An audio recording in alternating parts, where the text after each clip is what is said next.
galloping towards the try line, but it's kind of case of sliding doors, wasn't it? He's eternally positive, as he always is.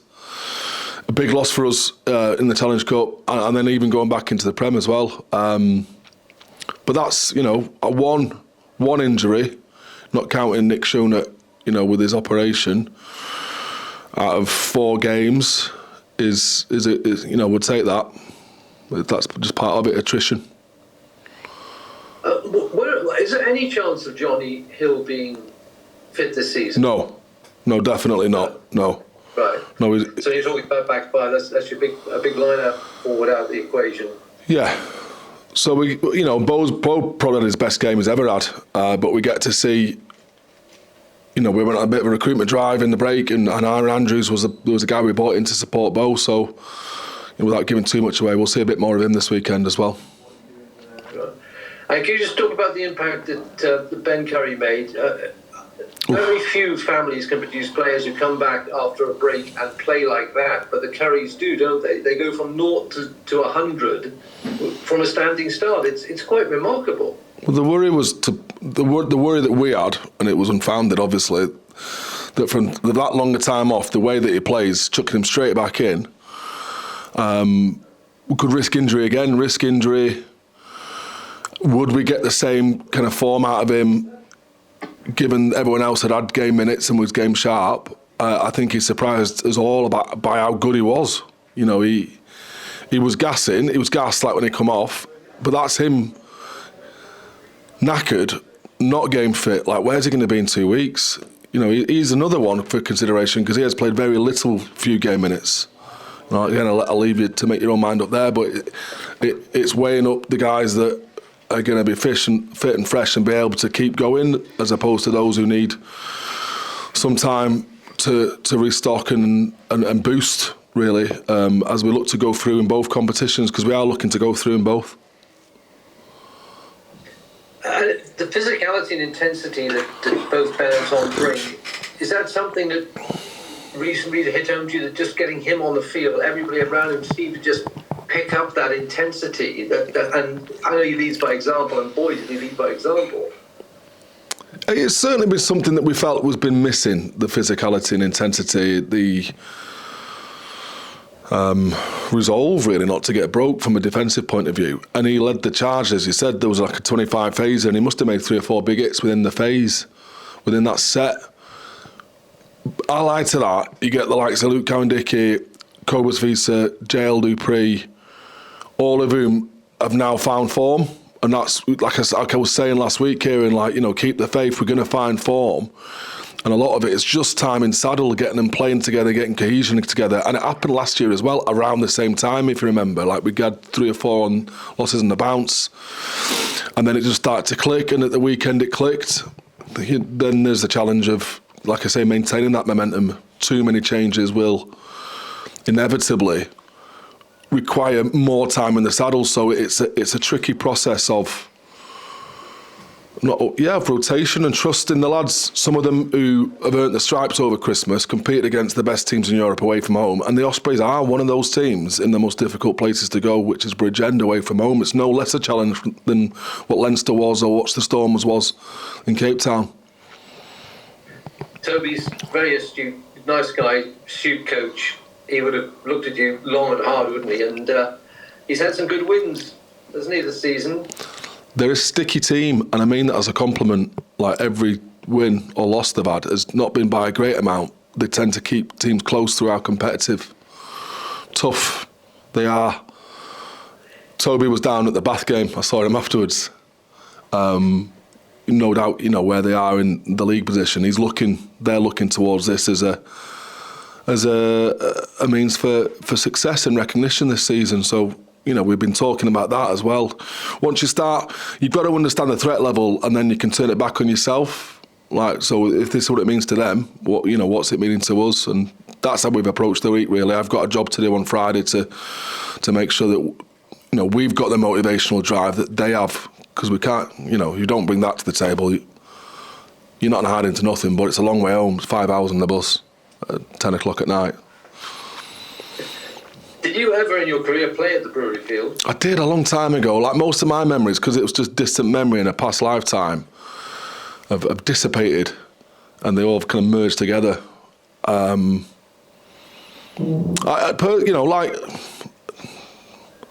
I've got family in Bridgend. My sister lives in Clenadois.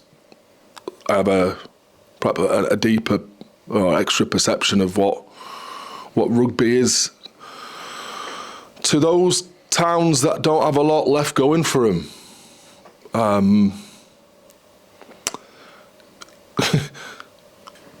Rugby to Cape Town, the heart of that lies with the Stormers, in Cape Town, and I'd say the same for the Welsh clubs. They've had less attendance franchising those clubs, taking it away from kind of the old mining towns where it was the hotbed of the game, and taking it back there is a smart move. I think it's a smart move for the local fans, and no doubt they'll have everyone behind them because we're English. Although we're not Southern, so that gives us at least one plus point. Good luck. Cheers, Chris. I'll jump in now. You talked about the performance on Sunday. It was a terrific all-round performance, attack, defence. Did you feel something during the week that was slightly different to previous weeks, or was it just a case of execution on the day just being on point? No, definitely. Yeah, there's the intangible feeling, Kieran. I think I mentioned it in the press release, but the lads had their meeting at 9 o'clock. That was the start of the week. So they pulled themselves in and talked about the things they could fix, but also set an intent for the week ahead, for what they wanted out of the competition. So that framed the week. There was a no nonsense, no bullshit, no excuse kind of mentality that ran through all the communications in the week, and we executed really well in training. And then when you get all that together, you're like, as I walked in after the final training day, I said, if we play like that, we're going to win, and we did. So it's nice to know I've still got a feel for what a good prep weeks is like. So yeah, it was a feeling that ran, and it's so difficult, coming back to this week. You can't just replicate the week because there was different things that spiked us last week on the back of Bath, Last Chance Saloon, Do or Die, Shit or Bust, all that kind of stuff. And you come into this week, and then it's not over celebrating what could have been 60 points, if I'm honest, Kieran. It could have been 60 if we'd executed and some of the passes had stuck. We were looking more at the opportunities we missed. And then on the other side of that, defensively, we've been broken down too easy, as we were against Bath, conceding too many points. So it was like, right, well, there's the standard. Not well done, but that's what we expect. So it was a relatively muted review session, which I'm happy about. It means we've still got our feet on the ground. But, the acid test will be Saturday. Tom Roebuck scored. Patrick should have been 4. He spoke afterwards about, although he was disappointed about not playing during the Six Nations, he learnt a huge amount from being in camp. Have you seen any differences, any improvements in his game since he's come back from Six Nations camp? Yeah, his ability, his work rate to look for the ball in attack, to be an option of first and second receiver in phase, 30, 40 metres off his wing, trying to get more involvements, which is what we wanted, because he's a big, strong boy. He wanted to get his hands in the ball, and that's where he popped up on 2 of those tries, wasn't it? One off Rob, one off 40. They weren't planned moves. That's just him searching and kind of goal hanging, I guess. But that's where you want your wingers, don't you? You want them on the end of that pass in a dislocated defence, which is what we managed to create. So that you're obviously yeah. Sorry. So go on. No, it's me that one. You're obviously a little bit biased, but are you surprised that he didn't make his England debut during the Six Nations? There is competition for places, but were you surprised that he didn't feature at all? Through his talent, yeah, I am. At that level, it comes down to subjectivity, doesn't it? It's not just who the better player is, because they're all different, and on the day, they're as good as each other. Given the rotation that they went through in terms of centres and fullback and 9, and again, to get that cohesion, if I was Steve, I would have done the same thing. I would have stuck at least with the two players who were performing to keep some continuity within that back line, because it's hard enough, week in, week out, to get that understanding and feeling of what the people are doing inside you in attack, and they kind of grew in attack as it went on. To change a winger again, you basically changed every position apart from one of your wingers and 40. So yeah, no, I understand why I did it. I would have had him at the start, but like you say, I'm biased. I'm meeting Steve on Friday, so maybe I put that to him. I don't think he'll listen to me. Luke Cowan-Dickie scored on Sunday, signed a new 1-year contract extension. I'm sure that you probably would have hoped that he would sign a longer extension. Do you get the indication that all things going well, that there's a strong potential of that, or are you kind of leaving that to a later date? You'll cross that bridge when you come to it. Yeah, no, I'd be really happy to sign Dickie up for a couple of years. I think we've got a better relationship. Like I say, there's more for him to come, and I think we saw that on Saturday. That's him at his best with some game time under him. He is one of many English players who salary is constricted by a cap. And if he's getting into the England squad, which I think he can do, then that takes a large responsibility of his salary away from us. He gets an extra 150, 200 grand a year. If he wasn't getting that, wasn't getting England recognition, then I think like most he would, at this stage in his career, look to where he's more financially rewarded. So it gives him that extra year to see where he's at in terms of England reckoning, and then to figure himself out by way of what's best for him. And in that time, we've got a very, very good player and a great bloke on board. Do you know how close the new players' agreement is? Obviously, last time we spoke, you said it was inching closer, but wasn't quite there, and that kind of links in with the hybrid contracts. Do you know how close that is? No, I don't. I don't. It hasn't been mentioned in recent kind of board meetings and all that kind of stuff, high-level stuff. They're still trying to figure out. We're still trying to get agreement on like training days and all that, season structure. I think the players' agreement is so complex that they want to get the big rocks in the jar first before they start figuring out the smaller pebbles, to use a metaphor. You know what I'm talking about there, don't you? The philosopher and all that, with the jar rocks, yeah.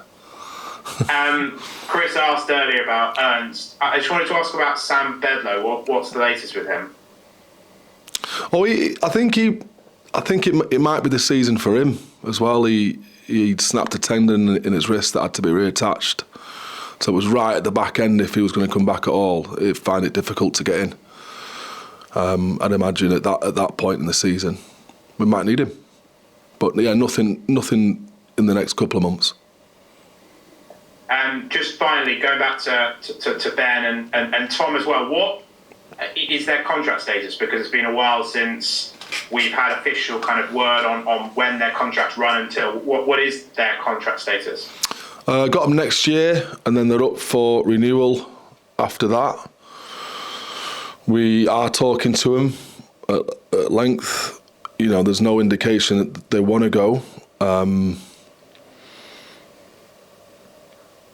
Tom's around the marquee player bracket, I would say.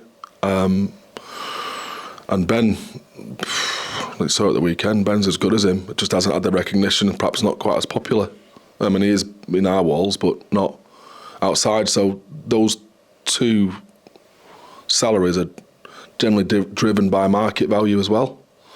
We'd look and hope to keep them both. And that's part of the multifaceted jigsaw puzzle that is the salary cap. I'll be onto that this summer. Yeah.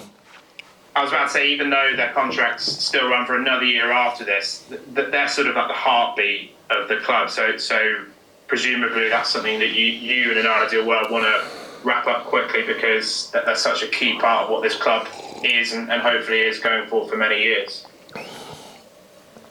Yeah, they're not. Their agents aren't stupid, and I have to separate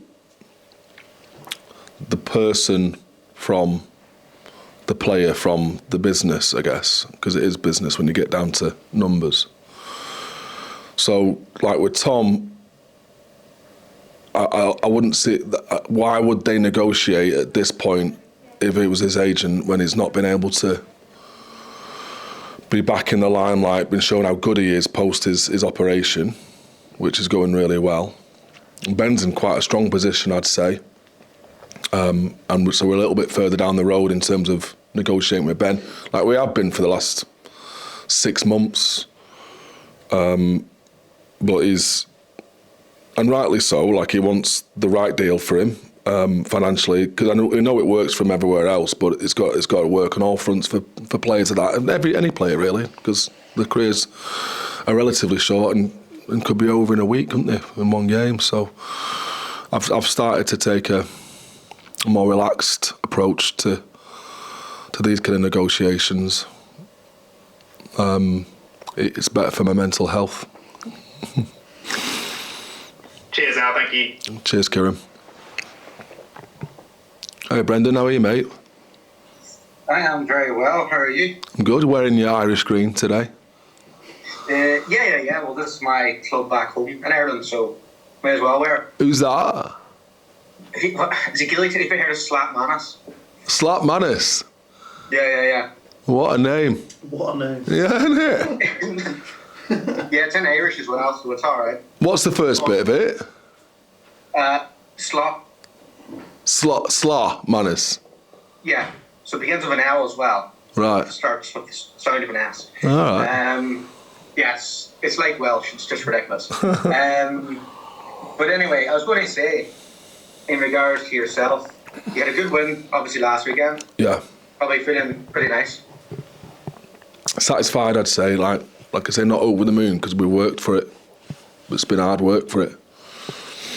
Yeah. So how do you feel going into this weekend?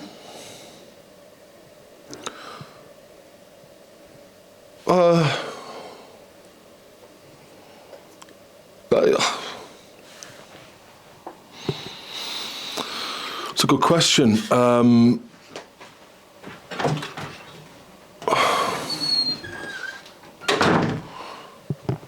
Again, I'm interested to see how some of the lads are going to come in and maintain momentum. I'm interested to see how some of the boys have kicked on from Christmas. Them's be the lads who are coming in. I've said to them, the honeymoon period's over for them. It's not about just getting the opportunity, because they were happy with that at Christmas. I think it's about having the opportunity to perform now at the standards that we've set. So I'm intrigued to see how they go. Part of me is apprehensive. As I said, I wouldn't say nervous,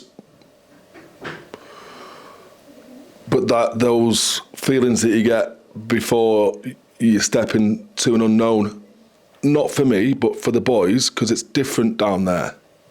It's different in Bridgend, as I've said, for all the reasons I've mentioned at Brewery Fields. It's a bit of a cauldron, and going from nice stadiums and big changing rooms, good surfaces, to something that's going to be quite inhospitable and partisan and dogged, like a proper battle. Like I'm conscious that they need to be aware of that. So there's that. I am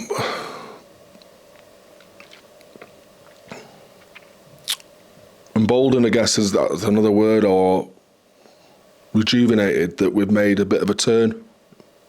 That's all. I've said it before. It's the best thing, aside from kind of winning cups, to be able to take a group through, finding more about yourself, because you have to when you're looking down the barrel of 7 in a row, despite the break, and seeing what you're about. And so I'm pumped that I feel like we've made that turn, that we've proven that we can, and we've got the ability within the group that we knew we had, but we've proven it. So there's a mixed feelings, probably 3 of them in there, isn't there?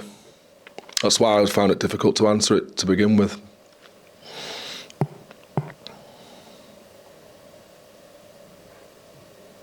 That's it, mate. I haven't got any more feelings.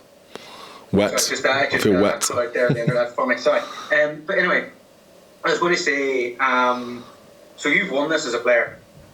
Yeah. Apparently, again, hazy memories. Probably because the night out we had Pontypridd, I think it was, somewhere down there. Yeah, it was great experience. Yeah. So obviously, as I say, you won it. How would it feel to win it as obviously a head coach? And then I was looking at obviously they won in 2005 again, which kind of maybe propelled them towards a league title. Could you use potentially winning this as leading you towards silverware in the league? I think it all helps, doesn't it? It all helps. The feeling around the place, the exposure to big games in hostile environments, knockout rugby. It's all part of your growth and your momentum, and where you want to eventually end up as a team. There's no, like I was looking at the teams that are in it. There's no bad teams in this at this stage. They're all good teams. So that level of rugby brings its own excitement, doesn't it? Because it's the proper games. Yeah, I'd like it to be some recognition for this squad, for the wider squad, as I've said, because we're going to have to use everyone over the next 10 weeks.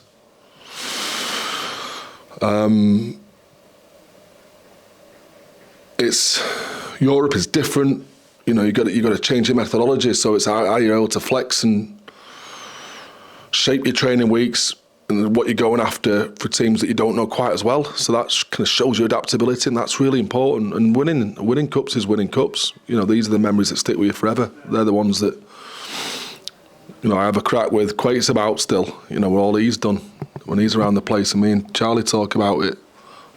So it creates not the winning so much, but the journey there and the party after creates the memories that last with you for forever, and that's the special thing about the game, isn't it? Well, yeah, and I was going to say, I know you don't have to do it the easy way, because I think you'll be away every game until the final. I don't know what's going on with Cast. I thought we might get Cast at home. I think we're higher ranked than Cast in Connaught. Mm-hmm. Cast have to beat Gloucester, and Gloucester beat Cast already in this comp. Yeah. So I think there is a chance we could play at home maybe the week after. Okay. And so that would be the semi-final. But I was going to say, you've mentioned that it's a chance to prove for younger players who've been led in. What are you kind of expecting from them in terms of, is this their chance to show I'm ready to be part of the first team? Yeah, definitely. And not just through injury, but to put their hands up for selection. There's that, coming back to the nature of the game or how we perceive it's going to be. It's a really dogged team. Do they have the minerals to go down there? And there's no one talent for them, and it could be sideways rain to front up and knuckle down and love the fight, love just being involved in that kind of a game, rather than what was the weekend pretty much one-way traffic for the most part. And that's an easier job. You'd take us back a week before that, and we didn't see out the game well. We lacked energy and enthusiasm and work rate. So at the very basic level, the things that we maintain as our kind of DNA, I want to see that come through. What's going on? Can you see that? Is someone putting snow on my and thumbs up? What? So who's got control of this? I have no idea. I don't. I've had it the last few times. People putting emojis up and stuff like that. Someone's having a laugh in the back room, aren't they? Upstairs in commercial. Yeah.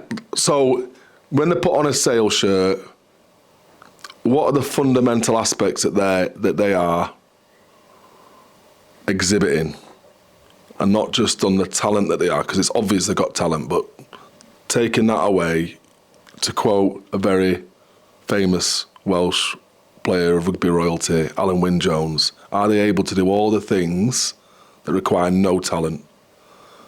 And they're the key elements that we've been kind of driving this week.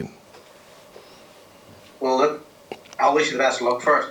Thanks, mate. Appreciate it. And I'll pass her on. Thanks for coming on. Cheers, Brendan. Well, we've got one more. It's a quiet room today. Yeah, I'll just do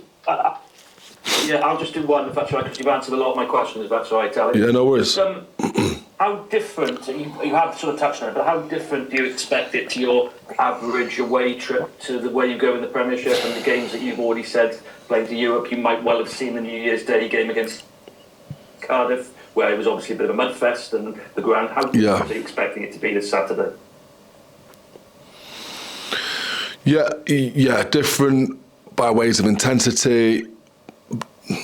The breakdown is always more fiercely contested. There's a bit more at stake than your week-to-week point scoring for league table position because it's knockout rugby. So that means these games are very rarely like run out of steam, I guess. People go right to the death. So a relentless intensity, using my own words there, I think you're probably going to see this weekend.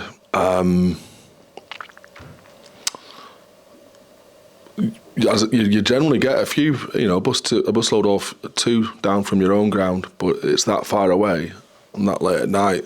I imagine it's just going to be, I said this before, maybe 10,000 and 23 Welshmen and 23 of us versus 23 of us. So that in itself gets the butterflies going. All of the above. All right. Thanks, boys.